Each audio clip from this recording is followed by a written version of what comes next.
Hello and welcome. I'm Leigh Ann Gerrans and you're watching W News, broadcasting live from the Al Arabiya headquarters. These are our top stories. President Trump faces a legal fight over the future of the US military. Meanwhile, the Trump administration puts a freeze on US foreign aid to Ukraine, where Russian strikes hit the Kyiv district overnight. And hundreds are wounded and millions of people displaced after clashes between the M23 group and the army continue in the Democratic Republic of Congo.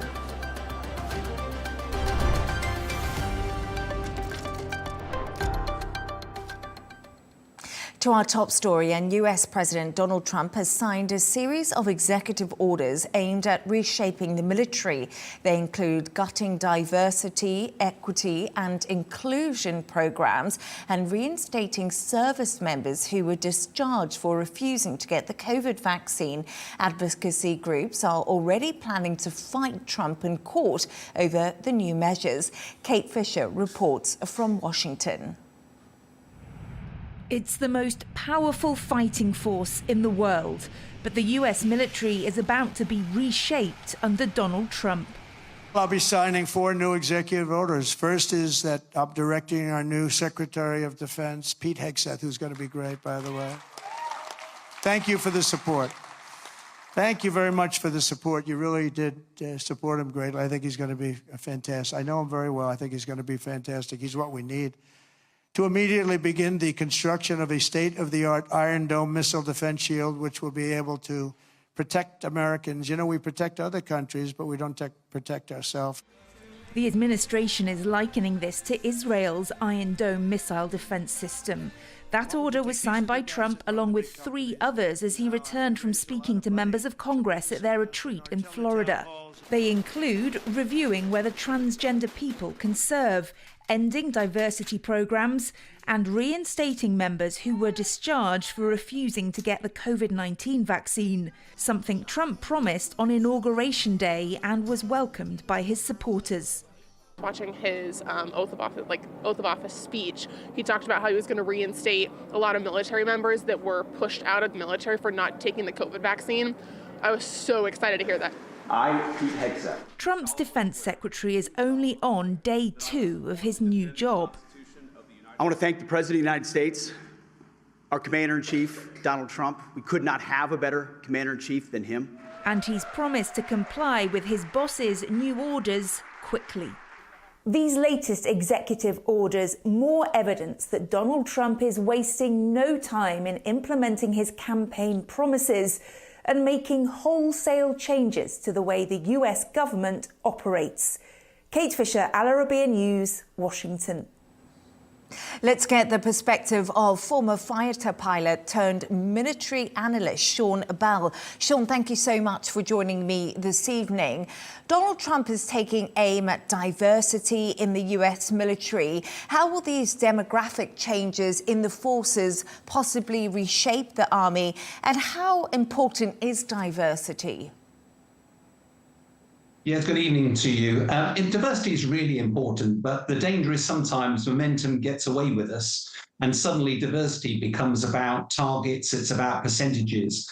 I've known from my military career, when I started in the military, we didn't have any female pilots. We had to recruit a few, and actually there was some degree of skepticism at the start, but I served with some truly outstanding female pilots. The whole point about diversity is there may be untapped areas of your society which have some skills and experience which could be valuable. What you mustn't do is suddenly, though, make that around percentages, and the risk is then you start to compromise your operational effectiveness, and nothing can be more important than saving lives, because if you're remotely less than your 100% capability, then you run risk of actually costing lives. And I think what President Trump's doing, exactly as he said at the start, he said there's only 2 genders, male and female, and he's actually bringing that into effect in the military, sharpening the tip of the sword. That will cause some degree of ructions, but I suspect his ultimate focus is on making the American military the best it can possibly be. Trump also signed an executive order that mandated a process to develop an American Iron Dome. Sean, just reading between the lines here, is he concerned about America's safety? We also heard from Iran's foreign minister today. He was speaking to Sky News. Are all of these comments something that Trump wants to make sure America is very safe?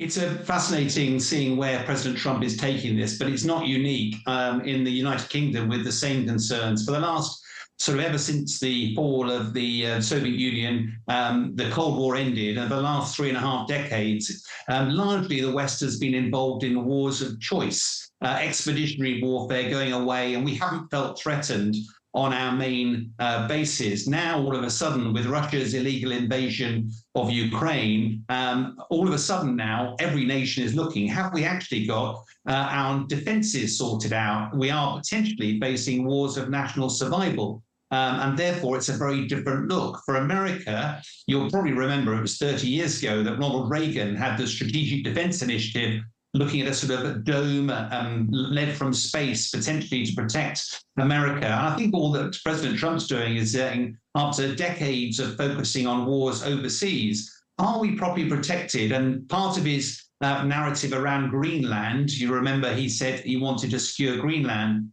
That's because they have a space base there, because the shortest distance between Russia and America is over Greenland. And therefore, you need to be able to detect, track, and destroy any incoming missiles. That's not a capability that West has needed for the last 3 decades. All he's doing is focusing that actually something needs to be done to address that balance. So you think it's wise for him to suggest this, and can he actually get it done in the 4 years that he's president?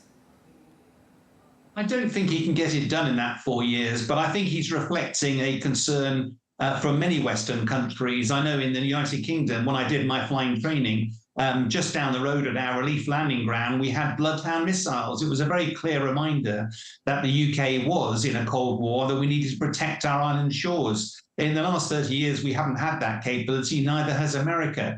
And all of a sudden, I think it's a wake-up call that actually, where do you focus defense spending? It's pretty clear Trump has said that Europe needs to do more to defend itself. It needs to spend, it's at least 2%. He's suggesting 5%. And he's also made clear to Europe that really Russia should be Europe's problem, as he focuses, America might, on the potential of the Chinese threat. And I think all of this is designed to get the world to wake up that they shouldn't be living under the umbrella of protection that America provides under NATO, and that all of us need to recognize it's a more dangerous world. And of course, only recently, Iran launched a tirade of ballistic missiles against Israel. Russia's been doing the same against Ukraine. The first time in many, many years that we've seen those sorts of threats. And of course, America is within ballistic missile range of both China and Russia. So it's not unexpected that Trump should focus this on a capability gap, and he wants to see that addressed. Sean, the first time round, Trump appointed old establishment figures. His Secretary of Defense was General Mattis. This time it appears to be a bit more of a radical team. Pete Hegseth is a former Fox News star. He never actually achieved a senior rank in the military. You just mentioned there you were in the military yourself. Could this have an impact on morale? And he's giving orders to people who view him as not being as experienced in the military as they are? To be brutally honest, I don't think you need a defense secretary necessarily with military expertise. What they have to be very good at is grand strategy. They need to be able to cope with ambiguity. They need to have solid judgment, integrity, and secure the trust of the military that effectively they serve. In the UK, we had a guy called Ben Wallace, a former army guy, as our defense secretary. He was very well admired and loved by the military, but whether or not he fully understood the political imperatives, what we want from a defense secretary is somebody who can operate at that political level, has the ear of the president. Clearly he does. My concern will be less about his military experience and more about that sort of integrity, experience, trust and judgment. They are core attributes. I don't know the man well, but it doesn't appear that in his Fox News time, he's particularly had the experience that would suit him well for this appointment. But he does have the trust of the president, and let's see how he does. Yes, indeed. Sean Bell, the former fighter pilot turned military analyst. Thank you so much for your insights. You're welcome.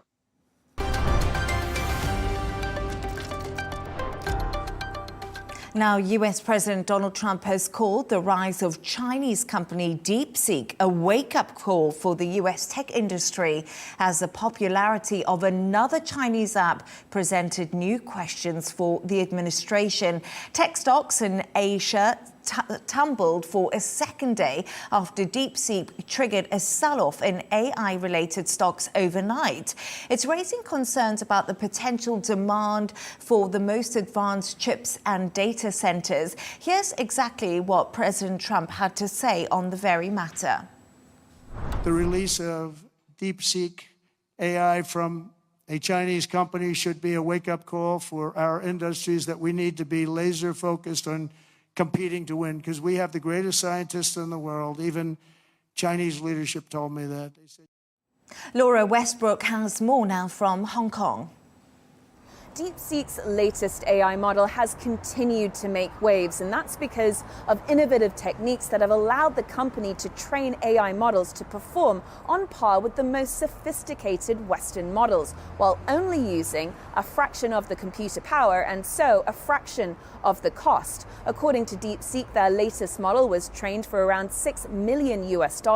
That's a stark contrast to the billions spent by rivals. However, this claim has been disputed by others in AI. In any case, people have been flocking to DeepSeek's chatbot, with it becoming the most downloaded free app in the US just a week after it was launched. And we've heard from US President Donald Trump, who's responded. He's saying that this could actually be positive for the US, that if it can be done cheaper, well, that's a good thing. And it's also sent shockwaves through Silicon Valley. Analysts believe that it also serves as a wake-up call for US tech leaders who've long been saying that they need more money to support and advance AI. China has shown that it doesn't need to come with such a high price tag, and that there is not just one way to build a cutting-edge AI model. It's also called into question what all this could mean for companies like NVIDIA and others that supply data center equipment and energy that fuels AI advancements. This also comes at a time when the US is restricting the sale of the advanced chip technology that powers AI to China. Chinese AI developers credit their success to collaboration and experimenting with new approaches. OpenAI chief Sam Altman has called it an impressive model, especially around the price. But not all feedback has been positive. Some users here in Hong Kong have taken to social media to post that the app does appear to censor answers to sensitive questions about China and its government, including prompts related to Taiwan and the 1989 Tiananmen Square crackdown. Analysts' opinions, well, they're divided about whether DeepSeek will be a game changer that reshapes the US AI landscape. But what does remain certain is that DeepSeek shows just how strong Chinese AI companies have become. Laura Westbrook in Hong Kong, thank you.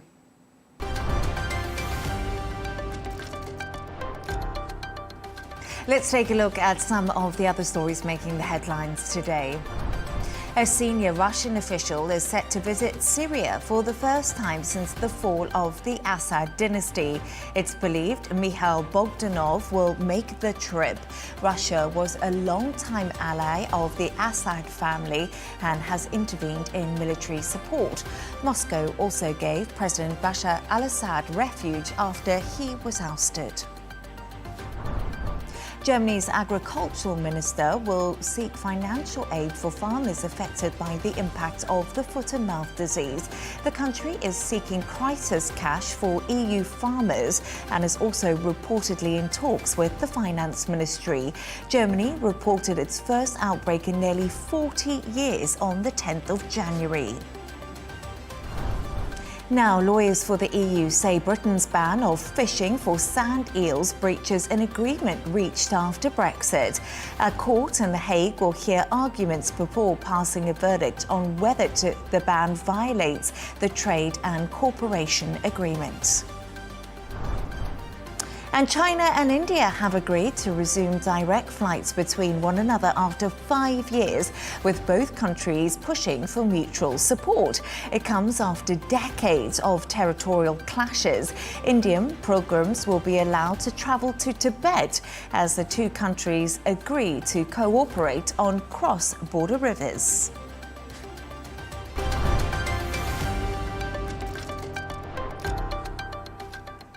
Humanitarian projects in Ukraine are believed to have had their funding cut after President Trump halted financial foreign aid. Last week, US Secretary of State Marco Rubio announced a stop to almost all international support, with the exception of Israel and Egypt. On board Air Force One, Trump told journalists the United States was spending billions and billions of dollars and called on other countries to help out. We can now go live to Kyiv to speak to Ukrainian MP and leader of the Gules party, Rudik. Kira, thank you so much for joining me this evening.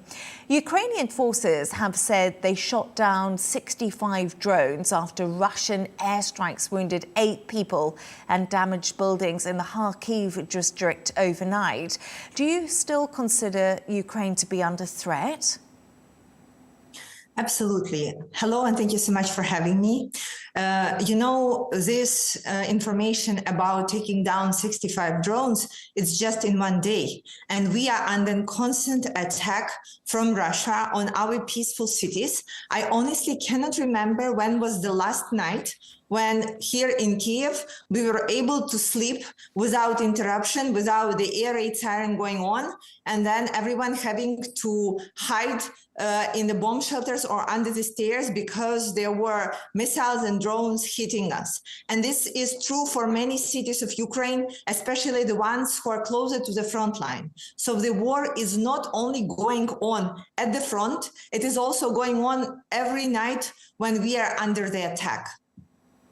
We are hearing the attack has impacted power and heating in the central town of Uman. Tell us how attacks on energy supplies are impacting the Ukrainian people. We know Russia has been using this tactic. Yes, this tactic is called weaponizing winter, weaponizing darkness, and Russia were trying to apply that. So the majority of energy infrastructure in Ukraine has been destroyed, though it was a part of the civil infrastructure and was not supposed to be targeted at the war. So the results of that on everyday life are the energy outages. There were a couple of months ago when I in Kyiv only had electricity for 4 hours a day. Right now it is a little bit better, but it is different from region to region. So the closer you are to the border, the worse it is. And honestly, we before every attack, we understand that we are one step away from the total blackout, and we are grateful to the partners who are supporting us, delivering the energy from the abroad. But the issue with this is you cannot rebuild it quickly. So even if the war was over today, it would take us years to rebuild everything that Russia has destroyed. What is your reaction to the cut in US foreign aid, and what would your message be to Donald Trump? Well, of course, we are so grateful for all the support that we are receiving and we're receiving from our allies. And this support was coming not only to our defense projects, but also to the social projects that allow us to operate as a country. And of course, we would like Donald Trump to review this policy and figure out a way to continue supporting us, because we keep saying that we are where we are right now, though nobody in the world believes that we will be able to hold on for so long. We are here for 2 reasons. The first is the brave men and women fighting at the front, but the second is brave men and women who are supporting us from the countries of our allies.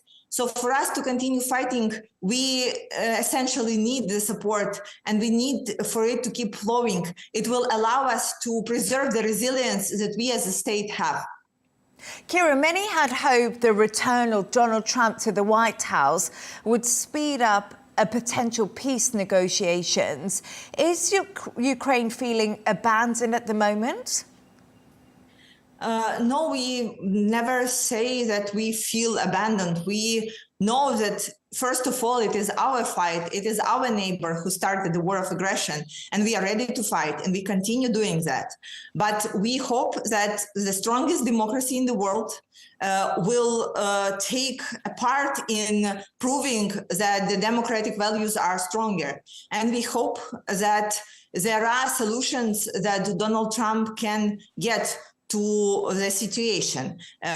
First of all, of course, making sure the sanctions will work, because what we have seen over the last 3 years, that Russia was able to find loopholes in the sanctions and continue developing its economy, manufacturing weapons, drones, and supplies, and continue the collaboration between Russia, China, Iran, and North Korea. And it is very important that the United States will put a foot on that and stop that. And the second point, of course, is figuring out how to create a strategy so we can actually win the war. And we know that we are capable of doing that. We just need the weapons and supplies to be able to execute on that.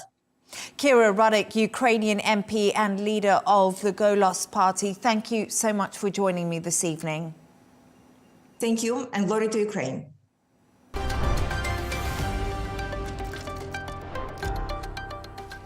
Let's take a look at some of the other stories making the headlines today. At least 5 people have died and dozens have been injured during a religious gathering in India. It's after a wooden platform collapsed under the weight of devotees. The event takes place annually in the North Indian state of Uttar Pradesh. Books banned under the Assad regime in Syria are now taking centre stage across stores. Some were secretly traded or pirated online. They recount the torture behind bars and deviate from the ideology shared by the Assad dynasty and are said to be in high demand. Chinese schools are set to make physical education a part of the core curriculum. The move comes amid growing concerns for childhood obesity.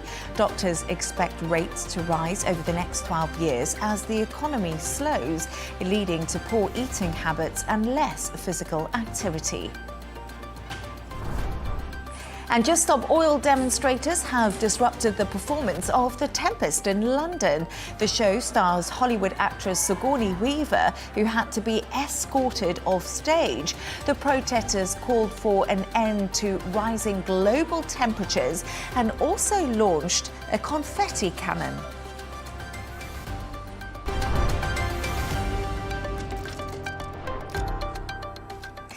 Calls for peace talks are growing in the Democratic Republic of Congo as violence continues between the government's army and Rwandan-backed rebels. The M23 group have attacked the mineral-rich city of Goma and have captured the airport. 17 people are dead and around 400 are wounded. Earlier today, South Africa confirmed 4 more of its soldiers who are in the region on a peacekeeping mission had died as a result of the clashes, bringing the total number of South African casualties to 13.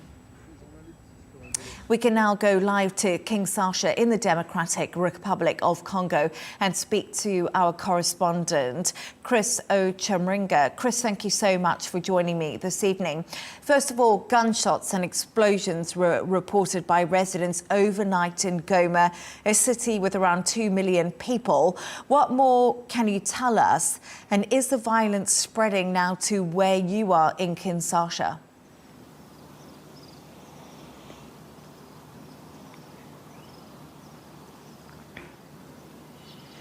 Well, the gunshots continued during the day in Goma, the capital of North Kyiv province. We have been told by residents there that the fighting was very fierce during the day between the M23 rebels, who were reported to be backed by troops from Rwanda on the one hand, and the Congolese forces with their allied militia known as the Wazalendo. The locals in Goma reported seeing very many dead bodies strewn over the streets.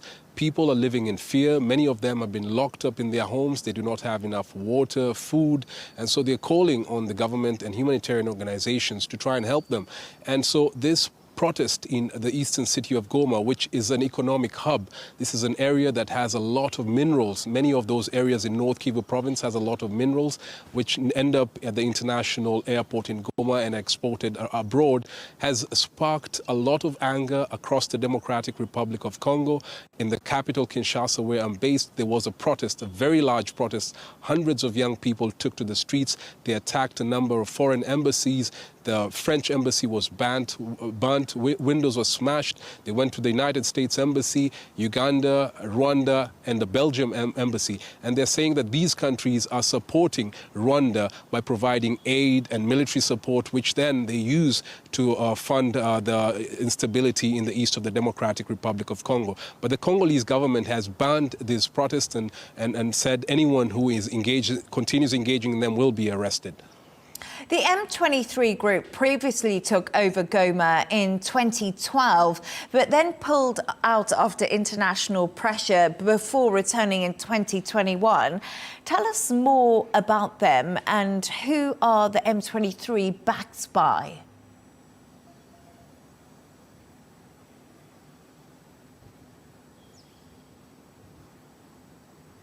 So the M23 rebel group is largely composed of ethnic Tutsis who are found in the Great Lakes region. Now, these are the particular ones who started this conflict are found in North Kyiv province, in the areas where this conflict has been raging since 2021. And these are people who have long accused the Congolese government of marginalizing them, persecuting them, and working closely with a rival militia of Hutus, ethnic Hutus, to kill their members. And so the M23, before they got known by this name, there were another group known as CNDP. That stands for Congrès National pour la Défense du Peuple, which basically means the National Congress for the Defense of the People. It was led by a Tutsi military officer called Laurent Kunda. And they accused the former government in the DRC of Joseph Kabila of marginalizing them, denying them citizenship in the DRC, and a number of other, accusations. And they started a war in 2004. Now, that war continued until 2009. The government, many people were killed in that war. The government of former President Joseph Kabila came up and signed an agreement on March 23rd, 2009. And they integrated the M23, the former CNDP soldiers, into the National Army, gave them ranks, and allowed some of the civilian people to form political parties, just like all other Congolese citizens. But then in 2012, they said that the government failed to honor that peace deal, and they started a war.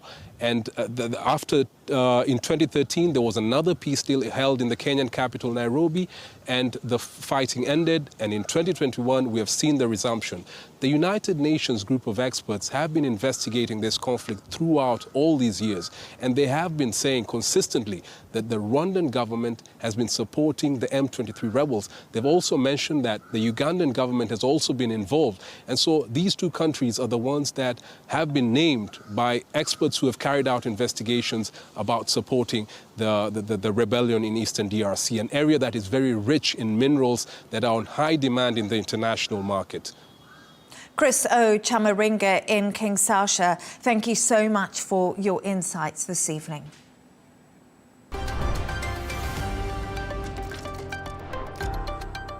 Let's take a look at the top business news. US President Donald Trump says Microsoft is in talks to acquire TikTok and that he would like to see a bidding war over the sale of the social media app. Both Trump and Joe Biden have been trying for years to force TikTok Chinese parent company ByteDance to sell its US operations on national security grounds. Coca-Cola, Sprite, Fanta and other soft drinks are being recalled across Europe because of safety fears. And that's after the discovery of high levels of chemical byproduct from chlorine disinfectants. The Food Standards Agency in the UK has launched an investigation, while Coca-Cola suggested its independent experts had concluded the risk was very low. Turning to sports now, and Brazilian club Santos are in talks to re-sign Neymar after his contract with Saudi Pro League Al Hilal was cancelled by mutual consent. It ends an injury-hit spell in Saudi Arabia, where he played just 7 times for the club. He joined in a deal worth over £77 million in August 2023. And the team behind the record-breaking Kingdom Arena pitch in Riyadh, SIS Pictures, is designing another major stadium in Saudi Arabia that will host some of the World Cup matches. The company is partnering with Aramco Stadium in Al Kabwa. In December, FIFA announced that Saudi Arabia will host the men's 2034 World Cup.